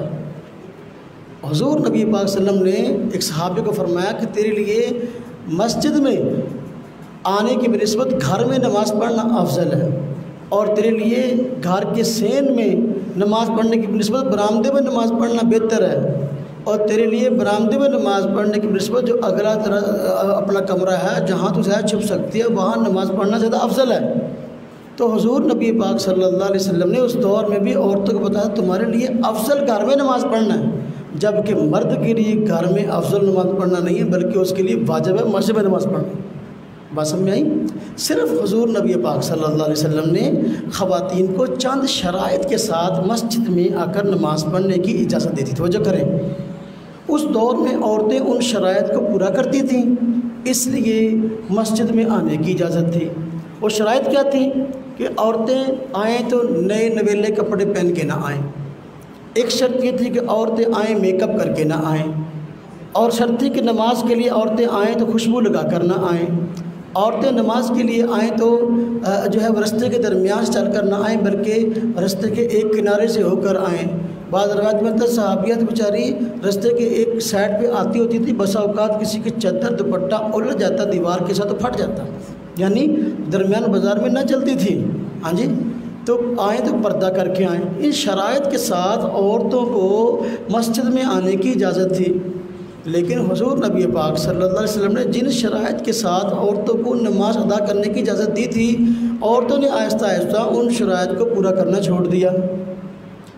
سیدہ عائشہ صدیقہ رضی اللہ تعالیٰ عنہ حضور نبی پاک صلی اللہ علیہ وسلم کے وفات کے بعد عرض کرتی ہیں، فرماتی ہیں، بخاری شریف میں روایت ہے کہ اگر حضور نبی پاک صلی اللہ علیہ وسلم آج کے دور کی عورتوں کو دیکھ لیتے اور ان کے حالات کو دیکھ لیتے تو ان کو مسجد میں آنے سے منع کر دیتے. حالانکہ عائشہ صدیقہ رضی اللہ تعالیٰ عنہ کا دور ہمارے آج کے دور سے جو ہے وہ صدیوں کا فاصلہ ہے. ہاں جی، کم از کم 13.5-14 صدیوں کا فاصلہ ہے.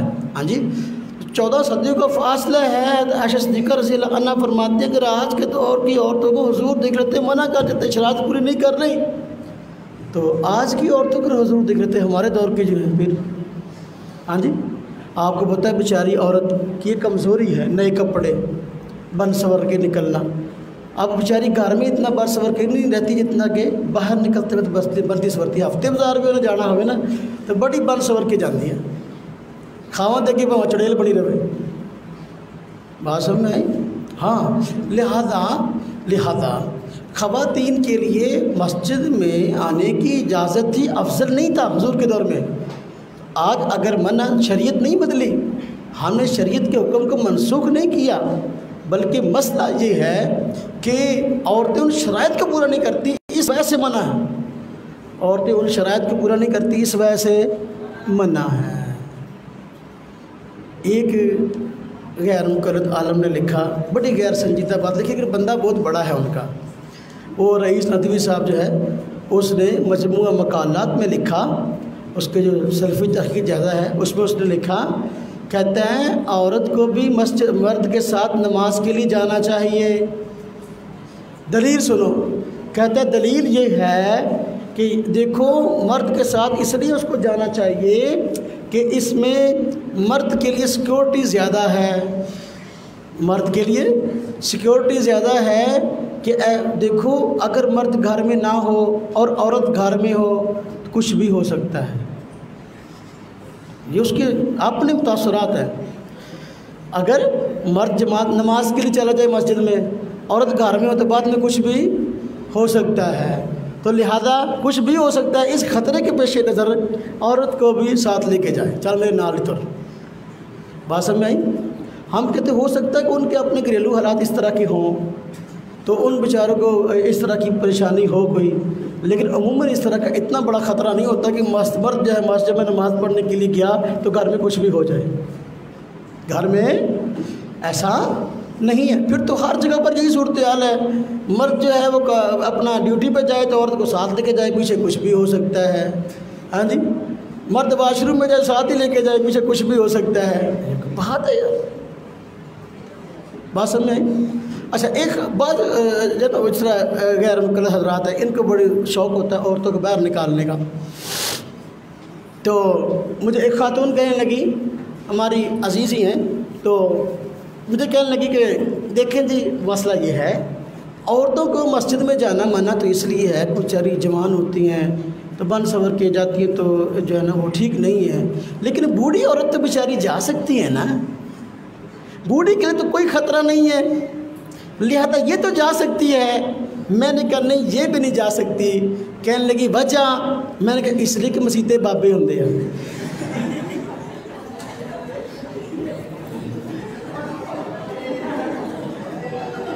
بات سمجھ میں آئی؟ ہاں، اب پتہ چلا کہ آپ بھی یہاں موجود ہیں. سمجھ آئی؟ اور جنس یمیر الجنس، جنس کی طرف مائل ہوتی ہے. تو لہذا میں نے کہا اگر آپ چاہتے ہیں کہ بوڑھی عورت کو اجازت ملنی چاہیے تو مسجد میں جو ہے 85% بابے ہوتے ہیں تو کام تو پھر خراب ہو جائے گا. نوجوان تو بیچارے ہوتے ہی بہت تھوڑے ہیں، لہذا مسئلہ خطرے سے خالی نہیں ہے، عورت کو گھر کے اندر نماز پڑھنی چاہیے. اس پہ وہ خاموش ہو گیا. تو اس لیے مسائل جو ہیں بعض ایسے ہیں جو سمجھنے والے ہیں، اور ان کو سمجھیں گے تو پھر جو ہے نا ہمارا فائدہ ہے. بار کہ اب عورتوں کو اس دور میں آنے کی اجازت تھی. اب توجہ کریں، عید کی نماز پر ایک اعتراض ہوتا ہے، اعتکاف پر بھی اعتراض ہوتا ہے کہ دیکھو حضور نبی پاک صلی اللہ علیہ وسلم کے دور میں اعتکاف ہوتا تھا، عورتیں مسجد میں بیٹھتی تھیں تو عید کی نماز کے لیے بھی جاتی تھی خواتین. تو لہذا غیر مقلد آج کہتے ہیں کہ عورت اگر اعتکاف کرے تو مسجد میں اس کا اعتکاف ہوگا، گھر میں کرے تو نہیں ہوگا. ہم کہتے ہیں بھئی دیکھو اس سلسلے میں موٹی سی بات ہے، اگرچہ موقع اعتکاف کرنے کبھی تفصیل سے انشاءاللہ بتاؤں گا کہ اعتکاف کا بھی حکم نماز کے ساتھ جڑا ہوا ہے. جو عورت مسجد میں نماز کے لیے نہیں آ سکتی تو وہ 8 دن 10 دن یہاں اعتکاف کے لیے کیسے رہ سکتی ہے؟ اگر نماز کے لیے 15 منٹ لگتے ہیں، 20 منٹ لگتے ہیں، 25 منٹ لگتے ہیں کہ نماز کے لیے، اس کے لیے اتنی شرائط آنے کے لیے جس میں 10 دن رہنا اس کے لیے کوئی شرط نہیں ہے. کیوں شریعت کی بات کو نہیں سمجھتے؟ حضور نبی پاک صلی اللہ علیہ وسلم نے جس دور میں اجازت دی اعتکاف پہ بیٹھنے خواتین کو، وہ اس دور کی جب نماز کی اجازت تھی. اب جو عورت نماز کے لیے نہیں آ سکتی، اعتکاف کے لیے کیسے آ سکتی ہے؟ حضور نبی پاک صلی اللہ علیہ وسلم نے کثرت کے ساتھ اس دور میں بھی عورتوں کا اعتکاف میں بیٹھنا پسند نہیں فرمایا. یہی وجہ کہ ایسا ہوا کہ ایک مرتبہ ازواج مطہرات ساری اعتکاف میں بیٹھ گئی، خیمے لگا لیے انہوں نے. حضور نبی پاک صلی اللہ علیہ وسلم مسجد میں آئے تو آپ نے دیکھا کہ خیمے لگ، فرمایا یہ کس کے؟ فرمایا ازواج مطہرات کے، حالانکہ امت کی مائیں ہیں. لیکن حضور نے اس کو پسند نہیں فرمایا، ساری اعتکاف میں بیٹھ گئی. حضور نے اعتکاف ہی نہیں فرمایا، حضور نے اعتکاف نہیں اگلے بلکہ اس کی قضا کی، بلکہ اس کی بعد میں قضا کی. معلوم ہے حضور نبی پاک صلی اللہ علیہ وسلم کو کثرت سے عورتوں کا ٹھہرنا مذہب پسند نہیں تھا اس دور میں بھی. بات سمجھ میں آئی؟ اچھا، اب عید کی نماز کا مسئلہ آ گیا. کہتے جی حضور نبی پاک صلی اللہ علیہ وسلم نے عید کی نماز کے لیے عورت کو جانے کا حکم دیا ہے، اس لیے یہ غیر مقلد عید کی نماز ان کی عورتیں پڑھنے کے لیے جاتی ہیں کہ حضور نے حکم دیا ہے ہاں جی عید کی نماز کے لیے. ہم کہتے ہیں بھی یہ بھی بات سمجھو حضور نبی پاک صلی اللہ علیہ وسلم نے ایک تو جن شرائط کے ساتھ 5 وقتی نماز کے لیے حکم تھا، ان شرائط کے لیے یہ بھی حکم تھا عید کا. جب حالانکہ 5 وقتی نماز فرض عین ہے، جبکہ عید کی نماز تو فرض عین بھی نہیں ہے. جب 5 وقتی نماز کے لیے شرائط ہیں تو کیا عید کی نماز کے لیے شرائط نہ ہوں گی؟ اچھا، عجیب بات ہے. کہتے ہیں حضور نبی پاک صلی اللہ علیہ وسلم فرمایا کہ خواتین عید کی نماز کے لیے نکلیں حتیٰ کہ جس کے پاس کپڑے نہ ہو، توجہ کریں، جس کے پاس سر کے پہ اوڑھنے کے لیے چادر نہ ہو تو وہ اپنی سہیلی سے مانگ کے نکلے. حدیث پاک میں ہے سہیلی سے مانگ کر نکلیں. میں نے کہا اس سے بھی بڑھ کر پھر اور سنو، آپ نے فرمایا حیض والی بھی نکلیں. کیا فرمایا حضور نے؟ حیض والی بھی نکلیں. کہتا کتنا تاکیدی حکم ہے کہ آپ نے فرمایا جس کے پاس اپنی چادر نہ ہو سہیلی سے مانگ کر نکلے. میں کہ اس سے اور بڑا حکم یہ ہے کہ حضور نبی پاک صلی اللہ علیہ وسلم نے فرمایا حیض والی بھی نکلیں. اب آپ مجھے بتاؤ حیض والی نماز پہ، حیض والی عورت پہ نماز فرض ہے؟ اس میں تو 5 وقتی فرض نہیں ہے، عید کی نماز کیسے فرض ہوگی؟ فقہ دین کے اندر بہت بڑی نعمت اللہ پاک جس کو عطا فرمائے. 5 وقتی نماز کے لیے حیض والی عورت مسجد میں داخل نہیں ہو سکتی. ہاں جی، اس پہ نماز فرض نہیں ہے، بعد میں اس پہ قضا بھی نہیں ہے. عید کی نماز کے لیے حیض والی عورت نکلے حدیث پاک میں. پھر اس کی وجہ کیا ہے؟ معلوم ہوا عورتوں کو اگر اجازت دی گئی تھی عیدگاہ میں آنے کی، اس کی حکمت کچھ اور تھی. اس کی حکمت کیا تھی؟ اس کی حکمت یہ تھی کہ اس دور میں مسلمانوں کی تعداد کم تھی اور عورتوں کو عیدگاہ میں آنے کے لیے اس وجہ سے اجازت دی گئی تھی کہ مسلمانوں کی تعداد زیادہ لگے، کافروں کے سامنے مسلمانوں کی تعداد زیادہ شو ہو. اس لیے حضور نبی پاک صلی اللہ علیہ وسلم نے عورت کو عیدگاہ میں آنے کی اجازت دی. یہاں تک دیکھو نا، یہ اس حکمت پر واضح دلیل ہے. فرمایا حیض والی عورت بھی آئے، وگرنہ حیض والی عورتیں وہاں کر کیا کرنا تھا؟ معلوم ہوا وہاں محض اس لیے آیا گیا کہ تعداد بڑھانی مقصود تھی، کافروں کے سامنے کافر مسلمانوں کو زیادہ سمجھے. اور بات سمجھ میں آئی کہ نہیں آئی؟ ہاں، تو بعد میں مسلمان کی تعداد ویسے ہی بہت زیادہ ہوگی، اب کیا ضرورت ہے ان بیویوں کی. اور بات سمجھ میں آ رہی ہے؟ اچھا، محلے کی اگلا تیسرا سوال، محلے کی مسجد میں دوسری جماعت جائز ہے؟ محلے کی مسجد میں دوسری جماعت کروانا جائز ہے؟ بات یاد رکھیں کہ اسلام اجتماعیت کا حکم دیتا ہے، اور جماعت کا مقصود کیا ہے؟ زیادہ سے زیادہ تعداد میں مسلمان مسجد میں جمع ہوں اور اکٹھے نماز ادا کریں. اس سے ڈسپلن بھی ایک واضح ہو اور اغیار کفار کے سامنے مسلمانوں کی طاقت بھی شو ہو. جماعت سے نماز پڑھنے کی حکمتوں میں ایک یہ حکمت ہے، مرد کے لیے واجب اس لیے ہے. اب اگر دوسری جماعت بھی ہونے لگے گی مسجد کے اندر، نمازی کم ہوں گے یا زیادہ ہوں گے؟ پہلی جماعت پہ یقین لوگ کم ہو جائیں گے، لوگ سستی کریں گے، کوئی نہیں ہم اپنی جگہ نماز پڑھا لیں گے. جب پتہ ہے کہ بھئی دوسری نماز بھی پڑھنے کی گنجائش ہے، اگر یہ مسئلہ ہو تو مسئلہ نہیں ہے، یہ میں بالفرض محال کہہ رہا ہوں، اگر ہم اس کی اجازت دیں کہ محلے کی مسجد میں دوسری جماعت کی اجازت ہے تو دوسری جماعت کی اجازت دیں گے. جو پہلی جماعت وقت پر ہوئی اس کی اہمیت نکل جائے گی اور لوگ دڑا دڑ اپنے لیے پھر نماز میں آنے کی بجائے سستی کا شکار ہوں گے اور کہیں گے کوئی نہیں ہم اپنی جماعت کرا لیں گے، جماعت سے نماز ہی پڑھنی ہے. جبکہ یہ ہرگز مقصد نہیں ہے، بڑی جماعت کی اہمیت سر سے نکل جائے گی. لہذا محلے کی مسجد میں جہاں امام متعین ہے وہاں پر دوسری جماعت کروانا جائز نہیں ہے. اور ایسے لوگ جو جماعت کرواتے ہیں ان کو یہ بات سمجھانی چاہیے، ان کو یہ بات سمجھانی چاہیے. محلے کی مسجد میں دوسری جماعت کروانا جائز نہیں ہے. اچھا، بات سمجھ میں آئی؟ بڑی جو وقت پر جماعت ہوتی ہے اس کی اہمیت نکل جائے گی، اس لیے دوسری جماعت میں یہ بھی مسائل ہوں گے کہ دھڑا بندی بن جائے گی مسجد کے اندر، اور پھر مخالفین کو جو شر پسند لوگ ہیں ان کو شر پھیلانے کا موقع ملے گا. امام کے خلاف، مسجد کی انتظامیہ کے خلاف، اور کہیں گے اسی اپنی نماز پڑھنے، اسی ایسے امام دے پیچھے نہیں پڑھنے، آسیہ دے پیچھے نہیں پڑھنے. لہذا ان کو شر پھیلانے کا موقع مل جائے گا. لاشعوری طور پر بھی ایک دھڑا جو ہے امام کے خلاف، مسجد کی انتظامیہ اور ڈسپلن کے خلاف کھڑا ہو جائے گا. یہ دوسری جماعت کا نقصان ہے، اس لیے دوسری جماعت محلے کی مسجد میں ٹھیک نہیں ہے۔ اچھا، اب عرب میں تو اور کام شروع ہوا، ہر علاقے کی بدعات اپنی اپنی ہیں، ہر علاقے کی بدعات۔ میں شارجہ عجمان گیا آج سے کچھ سال پہلے، تو عجمان میں گیا تو وہاں مجھے پتہ چلا کہ جو شہر کی بڑی مرکزی مسجد ہے وہاں پر اذان ہوتی ہے، اور وہی اذان پورے ریاست کے مسجدوں میں لائیو جو ہے نا چلائی جاتی ہے، یعنی اسپیکر کھل جاتے ہیں ساری مسجدوں کے، وہی اذان براہ راست نشر ہوتی ہے، ہر مسجد کے اندر الگ اذان نہیں ہوتی۔ میں گیا تو بڑا حیران ہوا، میں نے کہا اذان نہیں ہوئی، تو تھوڑی دیر بعد دیکھا تو اسپیکر چل پڑا اور دیکھا مؤذن نہیں ہے، اذان ہو رہی ہے۔ میں حیران ہوا یہ کیا چکر ہے، تو مجھے انہوں نے بتایا کہ پوری ریاست کے اندر ایک ہی اذان ہوتی ہے۔ میں کہا یہ دیکھو نا، بندہ اپنی عقل سے سوچتا کہ یہ اتحاد اور اتفاق کی کیسی بہترین مثال ہے، حالانکہ یہ بدعت ہے۔ حضور نبی پاک صلی اللہ علیہ وسلم نے دیکھو یہ حکم دیا ہے کہ بھئی مسجد کے اندر اذان اپنی ہو۔ مسجد نبوی جب بنی ہے اس کے ارد گرد اور بھی مسجدیں بنی تھی کہ نہیں بنی تھی، وہاں اپنی اذانیں تھیں، یہاں اپنی اذانیں۔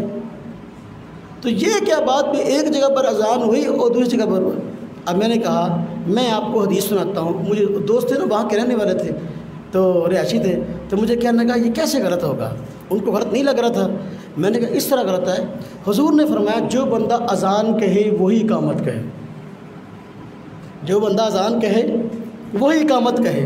میں نے کہا جس نے اذان کہی ہے وہ تمہارے ریاست کی مرکزی مسجد کے اندر بیٹھا ہے، اب اپنی اپنی مسجدوں میں تمہارے اقامت کہنے والے بندے اور ہیں۔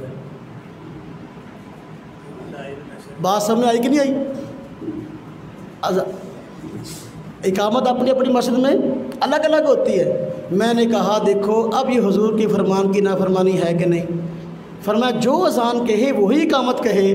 اب وہ تو بیچارہ اسی مسجد میں اقامت کہہ سکتا ہے جہاں اس نے اذان کہی ہے، باقی مسجدوں کے اندر آ کر وہ اقامت نہیں کہہ سکتا۔ ہر امام ہر مسجد میں امامت اپنا اقامت اپنی اپنی ہوتی ہے۔ تو میں نے کہا دیکھو یہ صراحتاً سنت کی مخالفت ہے اور یہ بدعت ہے، اس کو ختم کرنا چاہیے۔ میں نے پھر بتایا، میں نے کہا دیکھو بدعات اپنے علاقے کی ہیں، ایک بدعت اور بھی ہے، وہ کیا ہے؟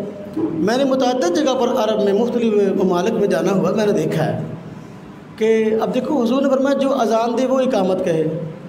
مصیبت یہ ہے وہاں پر امام بھی وہی ہے، اقامت بھی وہی کہتا ہے۔ اقامت کون کہتا ہے؟ امام، حالانکہ یہ بھی غلط ہے۔ اقامت کہنا یہ امام کا منصب نہیں ہے، اقامت کہنا یہ مؤذن کا منصب ہے۔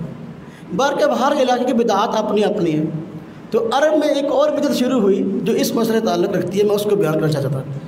ایک مسجد میں درجنوں نہیں بسا اوقات دوسری نماز کے وقت تک سینکڑوں جماعتیں ہوتی ہیں۔ ایک مسجد میں دوسری نماز کے وقت شروع ہونے تک مسلسل جماعتیں ہوتی رہتی ہیں۔ زور پڑھا لی عصر تک جماعتیں ہو رہی ہیں، 2 پڑھ رہے ہیں 3 پڑھ رہے ہیں 2 پڑھ رہے ہیں 3 پڑھ رہے ہیں۔ اب یہ کثرت سے دوسری جماعتوں کا ہونا پہلی جماعت کی اہمیت کو ختم کرنے والی بات ہے۔ اور آپ مجھے بتائیں، بڑے پڑھے لکھے بندے آپ بیٹھے ہیں ماشاءاللہ، شخصیات بیٹھی ہیں، تو ہم نے مسئلہ نہیں پڑھا کہ ہر بندہ امام بن سکتا ہے؟ یہ پڑھا نہیں امامت کا حقدار کون ہے، اس میں کتنی بحث ہے۔ ہاں جی، عالم بالسنہ، پھر اقرا ہے، ہاں جی وہ تقی پرہیزگار ہے، وہ بڑی عمر والا ہے۔ یہ اب دیکھو یہاں جو امام بنے ہوئے ان میں شرطیں پائی جاتی ہیں، دیکھ لیا آپ نے؟ یہ عالم بالسنہ ہے سارے کے سارے، کسی کی مونچھ نہیں، کسی کی داڑھی نہیں، کسی نے پینٹ پہنی، کسی نے پتہ نہیں کیا پہننا ہے، جب سجدے میں زیادہ سب کچھ نظر آتا ہے۔ یہ اس طرح کے امام ہیں۔ دیکھو نا، جو مسجد کا امام ہے اس نے تقدس ہے، اس نے مقام ہے، اس لیے علماء نے بحث چھیڑی ہے اور حدیث پاک میں فرمایا گیا بھئی دیکھو جو تم میں زیادہ علم والا ہے وہ نماز پڑھائے، ہاں جی جو بڑا قاری ہے وہ نماز پڑھائے۔ دیکھو سید حضور نبی پاک صلی اللہ علیہ وسلم بیمار تھے، آپ نے فرمایا مرو ابا بکر فلیصلی بالناس، ابو بکر صدیق کو لوگوں نماز پڑھائے۔ ایک رائے آئی بھی حضرت عمر کو نہ کہہ دے، اور میں مرو ابا بکر فلیصلی بالناس، ابو بکر کو نماز پڑھائے۔ ہر بندہ تھوڑی ہر وقت مسجد کا امام بن سکتا ہے۔ اب وہاں پر عجیب معاملہ، آپ حیران ہوں گے اور ہنسی آتی ہے سن کے مجھ سے، تو چونکہ براہ راست کئی دوست رابطے میں رہتے ہیں نا بیرون کے، وہاں پر عرب میں سلسلہ ہے، ایک بندہ، ایک ہے دو بندے نماز پڑھائیں، اب دیکھو جماعت کی عجیب صورت، عجیب بدعت، کیا ایک بندہ اکیلا مسجد میں آیا، ابھی دوسرا کوئی نہیں آیا، اب وہ خود امام بن جاتا ہے، امام بننے کے نیت سے اللہ اکبر، اور اقامت کہتا ہے، پہلے اقامت کہتا ہے، اس کے بعد اکیلا ہی نماز شروع کر لیتا ہے، اس امید سے شاید کوئی دوسرا میرے پیچھے آ کے کھڑا ہو جائے، لا حول ولا قوت الا باللہ، کہتی ماں جب میری بہت پہلے ہی، ہاں جی، وہ بھائی مقتدی آیا نہیں، یہ امام پہلے بن گیا، وہ بھائی امام تو وہ ہوتا ہے جس کو دوسرے لوگ آگے کریں، حضرت جی آپ نماز پڑھائیں، تو وہاں کوئی ہے ہی نہیں، وہ آپ خود ہی امام بن گیا اور خود ہی اقامت کہہ رہا ہے، بدعت پہ بدعت، بدعت پہ، اچھا وہ خود ہی امام بن گیا۔ اب اس پہ ایک اور مسئلہ، نماز پڑھ رہا ہے اچھا خاصا بھلا بندہ، پیچھے سے ایک بندہ آتا ہے، اس کو انگلی دیتا ہے،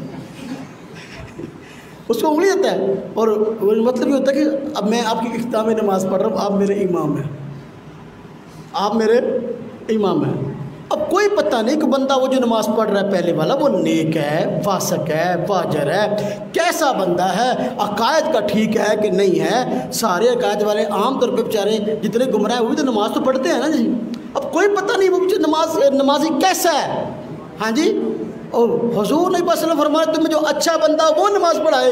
اب یہاں پر صورتحال یہ ہے کہ جو کھڑا ہے اس کو انگلی دے کے پیچھے کھڑا ہوتا ہے اس اقدام میں، اب وہ نماز پھر آپ نہیں پڑھ رہا تھا، اب اس کو جو ہے درمیان میں اقتداء کی نیت کرنی پڑتی ہے، میرے پیچھے کوئی بندہ کھڑا ہو گیا ہے، یہ اس کا سنت سے کوئی تعلق نہیں ہے، یہ بدعت ہے۔ اور ایک مسجد کے اندر دوسری جماعت وہ منع ہے جب دوسری کی بجائے دوسری کا 2 درجن بلکہ جو ہے وہ 5 7 8 10 درجن جماعتیں ہونے لگیں تو جو اس جو ہے وہ اپنا مسجد کا متعین امام ہے اس کا مقام کیا رہ گیا، پھر اس کا مقام کیا رہ گیا، اس کا کوئی مقام باقی نہیں رہتا۔ اسلام میں جماعت کا مقصد اجتماعیت ہے، کئی جماعتیں ہونے لگیں اجتماعیت کو نقصان پہنچے گا اور لوگ ٹکڑوں میں بکھر جائیں گے اور مسجد کا نظام سارے کا سارا تباہ ہو جائے گا، اجتماعیت ستھائی تباہ ہوگی، اس لیے ایک مسجد کے اندر کئی جماعتیں کروانا یہ منع ہے۔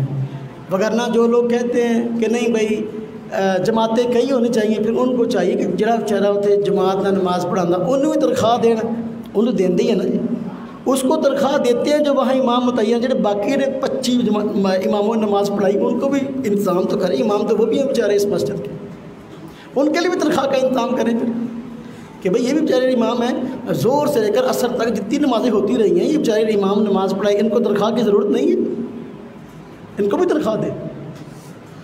باہر کیا دوسری جماعت جو ہے وہ مکروہ تحریمی ہے، تو پھر آگے جتنی بھی ہیں وہ تو ساری غلط ہے۔ باقی البتہ اگر اڈے کی مسجد ہے، ہاں جی، کوئی اپنا کیا لے کہ مسافر خانہ ہے، وہاں کی مسجد ہے، مسافر آ رہے ہیں، قافلے آ رہے ہیں، وہاں پہ نماز ہوتی ہے تو وہ ایک الگ جو ہے وہ بات ہے، ایک سے زیادہ جماعت اگر ہوتی ہے تو اس میں کوئی حرج نہیں ہے، لیکن یہ کہ عام جگہوں پر یہ سلسلہ ٹھیک نہیں ہے، یہ ہمارے تبلیغی ساتھی بھی کام خراب کرتے ہیں، بات یاد رکھیں، جماعت کرا لو، ہر مسجد میں جماعت کرا لو، بھائی جماعت وہاں کراؤ جہاں امام متعین نہیں ہے، جہاں امام متعین ہے وہاں جماعت نہ کراؤ، نئی بدعت جاری نہ کرو، علماء سے مسائل سیکھو، علماء سے مسائل سیکھنے کے بعد پھر آگے چلو۔ دوسری جماعت اگر کروانے کا کسی بندے کو شوق ہے یا طلب ہے تو پھر وہ مسجد کے نماز والے احاطے میں دوسری جماعت نہ کروائے، وہاں کوئی کمرہ موجود ہے، کوئی دفتر موجود ہے، کوئی اور الگ جگہ موجود ہے، وہاں پر کوئی جماعت کروانا چاہے تو الگ وہاں کروائے، یہاں مسجد کی حدود کے اندر جہاں ہم اعتکاف بیٹھ سکتے اس جگہ پر خاص طور پہ نماز پھر نہ پڑھائے۔ بات سمجھ آئی کہ نہیں آئی؟ ہاں جی، میرا خیال ہے کہ آپ تھک گئے ہیں، ہے نا؟ چلو جتنا ہم نے پڑھ لیا اللہ پاک قبول فرمائے اور آپ حضرات کا آنا قبول فرمائے۔ کل کو انشاءاللہ سبق